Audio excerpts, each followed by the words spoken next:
Salam. Pada saat ini kita akan belajar topik yang sangat menarik sekali yang berjudul memotivasi anggota jemaat untuk bersaksi. Nah, apakah bersaksi itu? Bersaksi adalah ibarat seseorang melakukan studi, setelah studinya selesai, graduate, dan dia bekerja. Mempraktekkan ilmu yang dimilikinya. Itulah bersaksi. Melakukan apa yang ilmu yang ada padanya. Demikian juga kita sebagai umat Tuhan, kita harus bersaksi. Bersaksi, melakukan tindakan-tindakan yang didorong oleh Roh Kudus dari kehidupan masing-masing kita. Nah, siapakah yang bertanggung jawab terhadap bersaksi ini? Yang bertanggung jawab adalah umat pilihan. Baik, kita buka 1 Petrus 2 ayat 9.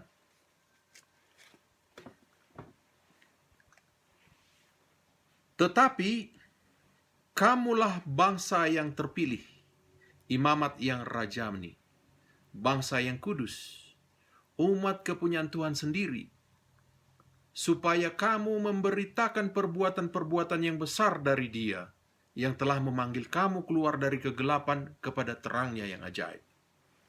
Luar biasa, saudaraku. Nah, sekarang ada pertanyaan. Berapa persenkah anggota jemaat kita terlibat dalam bersaksi? Mungkin ada jawabannya 80%. Wah, atau semua.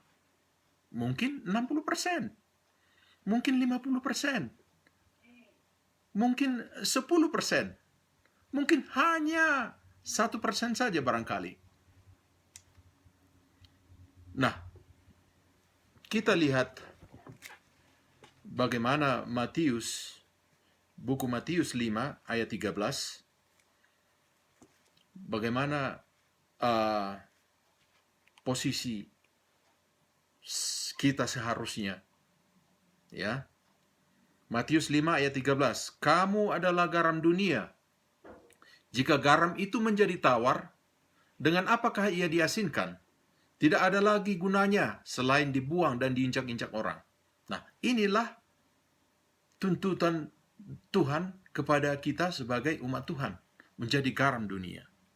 Saudaraku sekalian, kalau makanan tanpa garam, rasanya hambar, rasanya tidak enak. Banyak orang bertengkar karena makanannya kurang garam. Nah, ini yang harus kita lihat, bagaimanakah fungsi daripada garam itu. Jadi, kamu adalah garam dunia.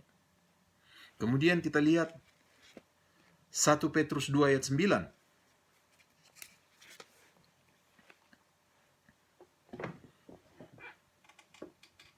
Ini amarannya. Supaya kamu memberitakan perbuatan-perbuatan yang besar dari Dia, yang telah memanggil kamu keluar dari kegelapan kepada terangnya yang ajaib. Saudaraku sekalian,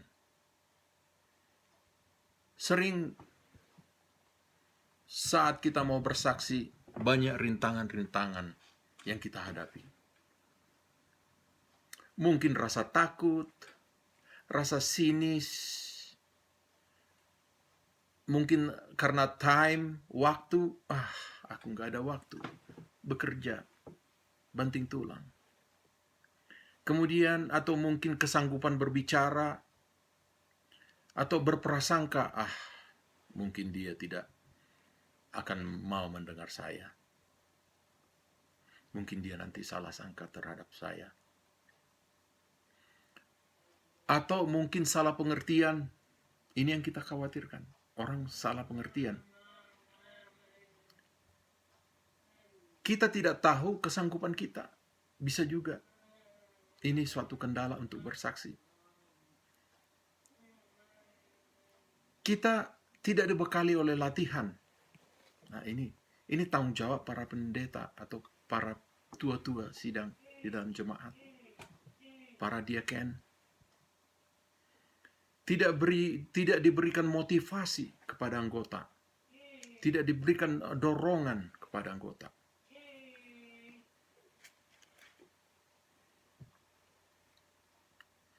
Nah, sekarang kalau kita khawatir tentang hal tersebut, apa yang menjadi pegangan kita? Ada janji kuasa daripada Yesus kepada umat-umatnya. Kita lihat Matius 28 ayat 18. Matius 28 ayat 18. Ya. Dan Yesus mendekati mereka dan berkata, "Kepadaku telah diberikan segala kuasa di sorga dan di bumi." Saudaraku sekalian, siapa yang mempunyai kuasa itu? Yesus. Apabila Yesus bersama dengan kita, kita akan mampu melakukan tugas kita untuk bersaksi. Kita lihat Yohanes 1 ayat 12. Apakah janji itu bisa dibuktikan? Dikatakan di sana Yohanes 1 ayat 12, tetapi semua orang yang menerimanya diberinya kuasa supaya menjadi anak-anak Tuhan, yaitu mereka yang percaya di dalam namanya. Saudaraku sekalian, indah sekali.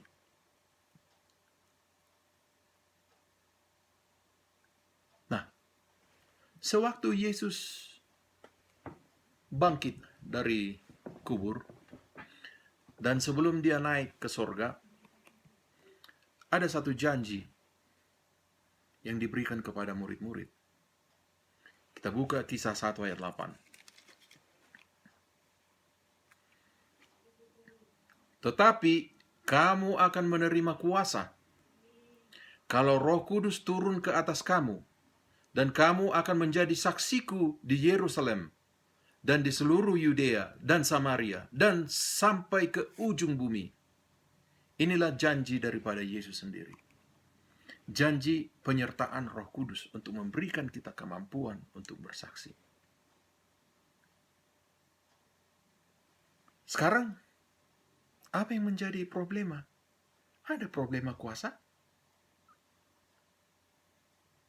Kita coba belajar dari murid-murid Yesus. Mereka pun dipilih Yesus. Dipilih, Yesus sendiri memilih mereka. Mereka banyak masalah, lebih banyak dari masalah kita sekarang ini. Mereka tidak ada kasih di antara mereka, di antara murid-murid itu tidak ada kasih. Mereka tidak ada persatuan, mereka tidak bersatu. Mereka tidak mengerti panggilan itu. Apa itu? Kenapa saya dipanggil? Enggak mengerti mereka apa panggilan itu. Mereka tidak ada kuasa sama sekali. Saudaraku sekalian, kita harus belajar dari murid-murid Yesus. Kenapa mereka tidak punya kuasa? Karena mereka tidak bersatu.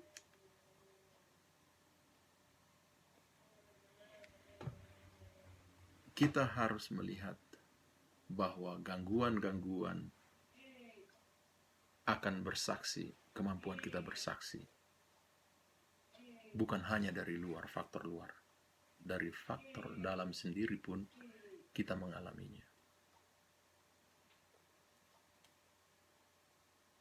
Kita lihat ada kutipan Selected Message jilid 1 halaman 122. Kita jauh lebih takut di dalam daripada yang di luar. Halangan kesuksesan dan halangan kekuatan adalah lebih besar datang dari gereja itu sendiri daripada dari dunia. Saudaraku sekalian, kita harus lebih waspada, karena halangan itu bukan dari luar, saudaraku, tetapi dari dalam gereja sendiri.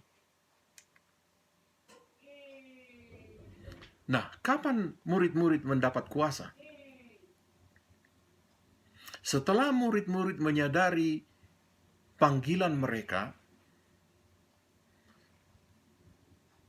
setelah murid-murid menyerahkan diri mereka kepada Tuhan, Setelah murid-murid bersatu, setelah murid-murid berdoa bersama-sama, mereka belajar bersama-sama, maka Tuhan memberikan kuasa kepada mereka. Testimoni jilid 5, halaman 158. Kita harus berdoa sungguh-sungguh kecurahan Roh Kudus, seperti murid-murid berdoa pada hari Pentakosta. Jika mereka membutuhkan pada waktu itu, kita lebih membutuhkan waktu sekarang ini. Saudaraku sekalian, kita harus lebih bersungguh-sungguh. Nah, kita lihat ada 3 kuasa untuk mendapat, maksud saya 3 langkah untuk mendapatkan kuasa itu. Langkah pertama, tadi penyerahan diri. Kita harus menyerahkan diri kita kepada Tuhan. Kemudian bersatu. Kita harus bersatu sesama anggota jemaat, kita harus bersatu. Kemudian kita jangan lupa berdoa, karena doa adalah sumber kuasa.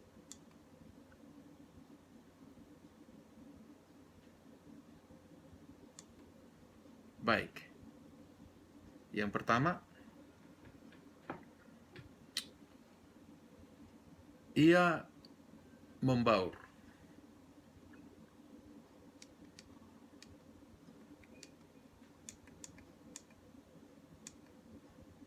Membaur berarti melakukan hal-hal bersama-sama. Misalnya bekerja, bermain, atau hanya sekedar duduk ngobrol dengan mereka. Dengan membaur, kita mengetahui kebutuhan mereka. Nah, ini pendekatan.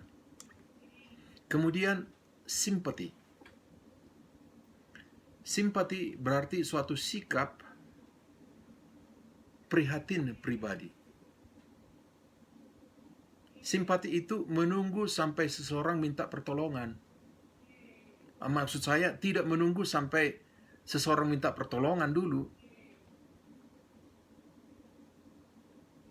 Simpati selalu diungkapkan dengan tindakan yang menyampaikan prihatin yang jujur dan tidak mementingkan diri untuk seseorang yang membutuhkan sesuatu. Nah, ini, jadi kita harus bersimpati kepada mereka. Jangan diminta dulu. Kemudian melayani kebutuhan. Melayani kebutuhan mereka berarti memenuhi kebutuhan orang-orang, entah itu fisik, mental, spiritual. Hal ini dilakukan dengan cara melayani seorang yang benar-benar membutuhkan. Kita lihat contoh di Alkitab, itu Nikodemus. Nikodemus adalah kebutuhan kerohanian sejati. Kemudian orang yang di kolam Siloam itu, dia sangat membutuhkan kesembuhan. Menunggu dia, tidak ada orang yang menolong dia. Kemudian orang-orang yang sedang kelaparan saat Yesus berkhotbah di atas bukit, 5.000 orang. Mereka juga membutuhkan makanan. Nah, inilah melayani kebutuhan. Kemudian menangkan kepercayaannya. Kita harus memenangkan kepercayaan seseorang itu. Menangkan percayanya ini terjadi sebagai hasil melayani kebutuhan mereka. Seperti kisah wanita di sumur, karena pelayanan Yesus, dia percaya dan dia mengabarkan ke tempat lain. Demikian juga Nikodemus. Kalau dia tidak percaya kepada Yesus, dia tidak akan datang menjumpainya, menemuinya. Nah, inilah kita harus menangkan dulu kepercayaannya. Nah, di dalam istilah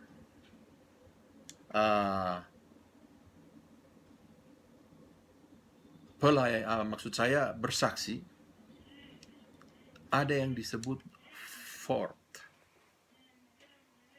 Fort atau benteng, kubu pertahanan. Jadi fort ini adalah suatu resep bersaksi secara sederhana.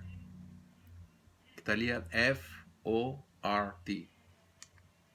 F, family, keluarga.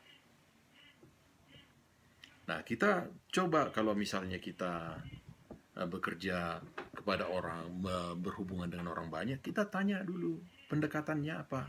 Fort tadi, family dulu ya. Keluarga kita tanya, keluarganya kita tanya, ya memperbincangkan keluarga lah. Karena orang-orang suka dan tertarik berbicara tentang keluarga mereka. Ada juga sih yang tidak mau tertarik dengan rahasia-rahasia keluarga, tapi pada umumnya ini adalah suatu pembukaan yang sangat bagus sekali untuk approach. Kemudian for tadi, yang kedua adalah O, F-O, occupation, pekerjaan. Tanyakan pekerjaannya, apa profesinya. Tanyakan bakat-bakatnya. Kemudian R, religion. Nah, kalau saudara sudah masuk ke pekerjaannya apa, kemudian Anda memuji pekerjaan dia, kemudian R, religion, agama. Kita boleh tanya masuk gereja mana, atau agama apa yang dianut. Nah, ini suatu pendekatan supaya kita boleh mengadakan pendekatan kepada dia. Dia menerima kita dulu. Nah, fourth setelah R adalah T, testimony atau kesaksian. Kemudian bagikan kesaksian Anda. Bagikan kesaksian Anda. Sebelum saya menjadi Kristen, saya adalah begini, sangat jauh dengan Tuhan, melakukan tindakan-tindakan yang tidak berkenan kepada orang lain, terlebih kepada Tuhan. Ya, setelah saya sudah masuk kepada gereja ini, banyak yang mau kita saksikan, testimoni ya. Kemudian bagaimana kehidupan kita sebelum menjadi Kristen, bagaimana hingga kita menjadi orang Kristen, kemudian perubahan apa hidup kita setelah menjadi Kristen. Nah, ini yang perlu kita adakan pendekatan-pendekatan bersaksi. Jadi, fort tadi kita harus lihat, fort adalah benteng. Ini adalah suatu cara yang sangat sederhana sekali. Fort itu F, family, kita tanya keluarganya. Kemudian occupation, kita tanya pekerjaannya, kita puji dia kalau memang dia bagus, ya. R itu religion, kita tanya agamanya apa, masuk gereja mana. Kemudian T itu testimoni, bagaimana kesaksian kita bersaksi kepadanya, bagaimana kita setelah menjadi seorang Kristen, ya. Nah, inilah ajakan kita atau pendekatan kita untuk bersaksi sekalian. Jadi tidak perlu terlalu rumit-rumit sekali. Jadi hanya sederhana. Apapun pekerjaan saudara bisa melakukan itu. Ajakan. Kita lihat testimoni jilid 8 halaman 20. Tuhan pada hari ini dapat memberi pria dan wanita kuasa dari atas. Sebagaimana doa murid-murid pada hari Pentakosta, pada hari ini juga rohnya dan anugerahnya untuk semua yang memerlukan dan yang mau menerima firman-Nya. Biarlah umat Tuhan meninggalkan segala pertikaian dan memberi diri mereka kepada Tuhan bagi penyelamatan yang hilang. Bermohonlah dalam iman bagi berkat yang dijanjikan, dan itu akan diberikan kepada saudara dan saya. Inilah merupakan ajakan kepada kita sebagai umat Tuhan, sebagai orang Kristen. Kita harus bersaksi. Kita boleh belajar firman Tuhan, kemudian kita menyaksikan, mempraktekkan kepada orang lain. Tidak perlu hal-hal yang rumit. Setiap pagi saya selalu berdoa kepada Tuhan. Tuhan, gunakan saya. Gunakan saya Tuhan dengan hal-hal yang sekecil sekalipun. Tidak perlu hal-hal yang besar. Tidak banyak orang yang bisa seperti pendeta. Tidak banyak orang seperti orang-orang yang berilmu. Sesederhana sekalipun kita bisa lakukan. Kalau kita seorang driver, kita boleh mengajak customer kita berbicara kepada mereka. Kita bikin pendekatan. Kita bikin 4 tadi, ya. Family, occupation, kemudian